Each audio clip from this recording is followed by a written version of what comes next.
قطاع الإنتاج وصناعة السينما وإنتاج الأفلام.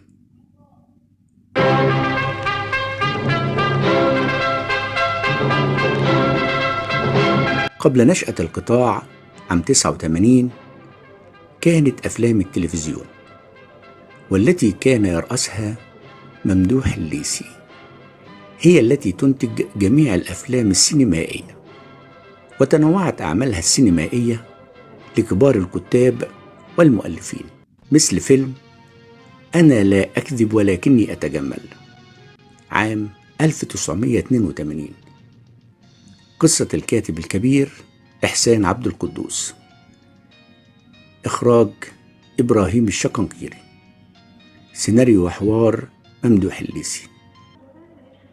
فيلم أيوب للأديب العالمي نجيب محفوظ، إخراج هاني لاشين عام 1984.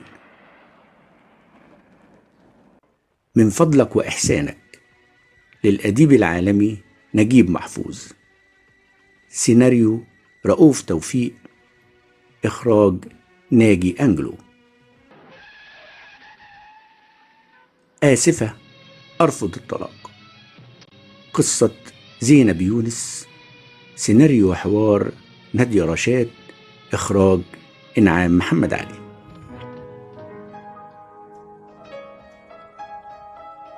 والكثير من الأفلام والتي تنوعت وكانت موضوعاتها تعبر عن الواقع الاجتماعي والسياسي والاقتصادي، كانت تتعرض للكثير من المشكلات التي يواجهها المجتمع، وتعرضها بصورة درامية نقاشية وتبحث عن الحل.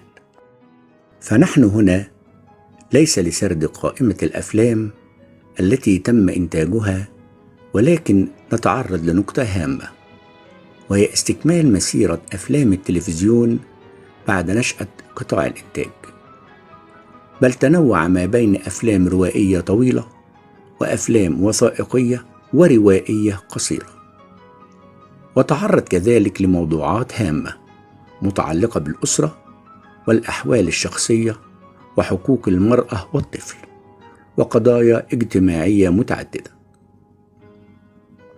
بل توسع أكثر ونافس بأفلامه بالعرض في دور السينما. فيلم لصوص 5 نجوم عام 93، إخراج أشرف فهمي، قصة وجيه أبو ذكري. فيلم ونسيت أني امرأة، قصة إحسان عبد القدوس، إخراج عاطف سالم. السيد كاف، قصة وإخراج صلاح أبو سيف.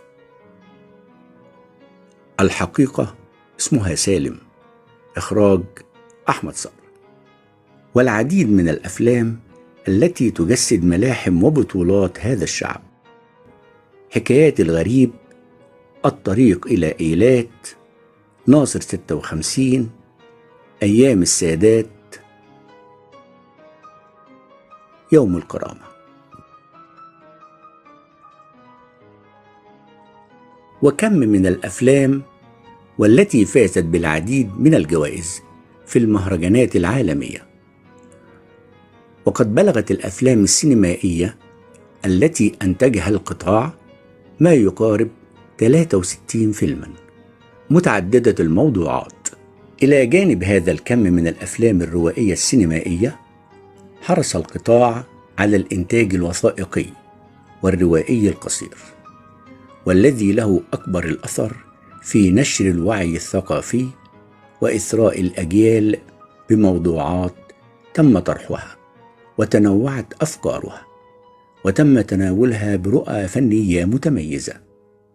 ولو تم تصنيفها حسب موضوعاتها نلخصها في الآتي: أفلام سياحية وتراثية ومعالم أثرية، أفلام الفنون والأدب والعمارة والحضارة، أفلام الطبيعة والرحلات والجغرافيا، أفلام تطوير وتنمية الذات، أفلام السير الذاتية وتجارب أثرت المجتمع وشكلت وعيه ووجدانه، أفلام الأمومة والطفولة، أفلام الرياضة والبطولات. أفلام البطولات التاريخية وتاريخ الأمة المصرية، أفلام الملاحم والسير وتاريخ الشعوب. فقطاع الإنتاج بتاريخه في صناعة الأفلام بموضوعاتها وتصنيفها وتنوعها له القدرة على استكمال المسيرة لما به من خبرات فنية تستطيع أن تعيده إلى دائرة الضوء والمنافسة، بل واستعادة الريادة الفنية بما يحتويه من إرث فني ووعي ثقافي وفكري، وقدرات لاستعادة الريادة للدراما المصرية.